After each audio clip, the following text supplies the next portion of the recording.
Hi hello ಎಲ್ಲರಿಗೂ ನಮಸ್ಕಾರ. ಇವತ್ತಿನ ವಿಡಿಯೋದೊಳಗಡೆ SBI ಬ್ಯಾಂಕ್ ವತಿಯಿಂದ ಒಂದು ಹೊಸದಾಗಿ ಅರ್ಜಿಯನ್ನು ಕರೆದಿದ್ದಾರೆ. ಸೊ ಅದ್ರ ಬಗ್ಗೆ ನಾನು ಇವತ್ತು ನಿಮಗೆ ಎಲ್ಲ ಸಂಪೂರ್ಣ ಮಾಹಿತಿನ ತಿಳಿಸ್ಕೊಡ್ತಾ ಇದ್ದೀನಿ.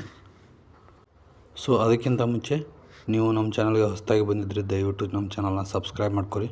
ಅದೇ ರೀತಿ ಇದೇ ಥರ ಹೆಚ್ಚಿನ ವಿಡಿಯೋಗಳಿಗಾಗಿ ಕಮೆಂಟ್ ಮಾಡಿ ಮತ್ತು ವಿಡಿಯೋನ ಶೇರ್ ಮಾಡಿ. ಈಗ ಅರ್ಜಿಯ ಡೀಟೇಲ್ಸನ್ನು ನೋಡ್ತಾ ಹೋಗೋದಾದರೆ, ಇಲಾಖೆಯ ಹೆಸರು ಬಂದು ಕೆನರಾ ಬ್ಯಾಂಕು.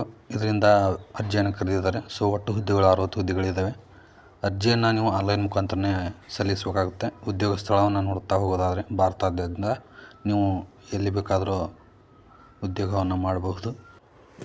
ಇನ್ನು ಅರ್ಜಿ ಸಲ್ಲಿಸುವ ಪ್ರಾರಂಭ ದಿನಾಂಕವನ್ನು ನೋಡ್ತಾ ಹೋಗೋದಾದರೆ ಜನವರಿ 6ನೇ ತಾರೀಕು ಈಗಾಗಲೇ ಆರಂಭ ಆಗಿದೆ. ಇದೇ ತಿಂಗಳು ಜನವರಿ 24 ಕೊನೆಯ ದಿನಾಂಕ ಇರುತ್ತೆ. ಸೊ ಅದರೊಳಗಡೆ ನೀವು ಅರ್ಜಿಯನ್ನು ಸಲ್ಲಿಸಬೇಕಾಗುತ್ತೆ. ಸೊ ಹುದ್ದೆಗಳ ವಿವರಗಳನ್ನು ನೋಡ್ತಾ ಹೋಗೋದಾದರೆ, ಮೇಘ ನಿರ್ವಾಹಕರು 2 ಪೋಸ್ಟ್ ಇದ್ದಾವೆ. ಡೇಟಾ ವಿಶ್ಲೇಷಕ 1, ಡೇಟಾ ಇಂಜಿನಿಯರ್ 2 ಪೋಸ್ಟು, ಅದೇ ರೀತಿ data scientist 2 post, ETL specialist 2 post, ಮಾಹಿತಿ ಭದ್ರತಾ ವಿಶ್ಲೇಷಕ 2 ಪೋಸ್ಟ್ ಇದ್ದಾವೆ ಮತ್ತು ನೆಟ್ವರ್ಕ್ ಭದ್ರತಾ ವಿಶ್ಲೇಷಕ ಪೋಸ್ಟು 1 ಪೋಸ್ಟ್ ಖಾಲಿ ಇರುತ್ತೆ. ಸೊ ನೆಕ್ಸ್ಟ್ ಏಜ್ ಲಿಮಿಟನ್ನು ನೋಡ್ತಾ ಹೋಗೋದಾದರೆ, ಈ ಹುದ್ದೆಗಳಿಗೆ ಕನಿಷ್ಠ 25 ವರ್ಷದ ವಯೋಮಿತಿಯನ್ನು ಪೂರೈಸಿರಬೇಕು. ಗರಿಷ್ಠ 35 ವರ್ಷದ ವಯೋಮಿತಿಯನ್ನು ಮೀರಿರಬಹುದು.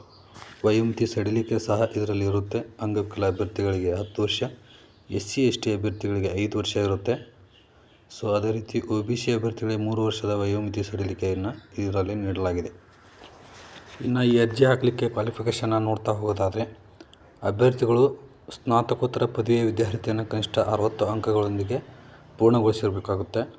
ಸೊ ಡಿಗ್ರಿಯನ್ನು ಕಂಪ್ಲೀಟ್ ಮಾಡಿರುವಂಥ ಅಭ್ಯರ್ಥಿಗಳು ಈ ಒಂದು ವೇಕೆನ್ಸಿಗೆ ನೀವು ಅರ್ಜಿಯನ್ನು ಸಲ್ಲಿಸ್ಬೋದು ಅಂತ ಹೇಳ್ತೀನಿ. ಸೊ ಅದಕ್ಕೋಸ್ಕರ ಬೇಗನೆ ನೀವು ಅರ್ಜಿಯನ್ನು ಹಾಕಿ ನೀವು ಈ ಒಂದು ಅವಕಾಶವನ್ನು ಸದುಪಯೋಗ ಪಡಿಸ್ಕೋಬೇಕು. ಈ ವಿಡಿಯೋ ನಿಮಗೆ ಇಷ್ಟ ಆಗಿದ್ರೆ ದಯವಿಟ್ಟು ಲೈಕ್, ಸಬ್ಸ್ಕ್ರೈಬ್ ಮಾಡಿ ಮತ್ತು ಶೇರ್ ಮಾಡಿ. ಈ ವಿಡಿಯೋದಲ್ಲಿ ನಾನು ಕೊಟ್ಟಿರುವಂಥ ಮಾಹಿತಿ ನಿಮಗೆ ಸಂಪೂರ್ಣ ಅರ್ಥ ಆಗಿದೆ ಅಂತೇಳಿ ಭಾವಿಸ್ತೀನಿ. ನಿಮಗೆ ಏನಾದರೂ ಡೌಟ್ಸ್ ಇದ್ದರೆ ಕಮೆಂಟ್ ಮುಖಾಂತರ ನನಗೆ ತಿಳಿಸ್ಬೋದು. ಇದೇ ರೀತಿ ನೀವು ಹೆಚ್ಚಿನ ವಿಡಿಯೋಗಳಿಗಾಗಿ ದಯವಿಟ್ಟು ನಮಗೆ ತಿಳಿಸಬೇಕು. ನಿಮಗೆ ಇನ್ನೂ ಹೆಚ್ಚಿನ ಮಾಹಿತಿ ಬೇಕು ಅಂತ ಹೇಳಿದರೆ ನೋಟಿಫಿಕೇಷನನ್ನು ನಾನು ಡಿಸ್ಕ್ರಿಪ್ಷನ್ ಬಾಕ್ಸ್ನಲ್ಲಿ ನಿಮಗೆ ನೀಡಿರ್ತೀನಿ. ನೀವು ಅದರಲ್ಲಿ ಹೋಗಿ ಕ್ಲಿಕ್ ಮಾಡಿಕೊಂಡು ನೋಟಿಫಿಕೇಷನ್ನ ಸರಿಯಾಗಿ ಓದಿಕೊಂಡು ನೀವು ಇದರಲ್ಲಿ ಅರ್ಜಿಯನ್ನು ಸಲ್ಲಿಸ್ಬೋದು. ಧನ್ಯವಾದಗಳು.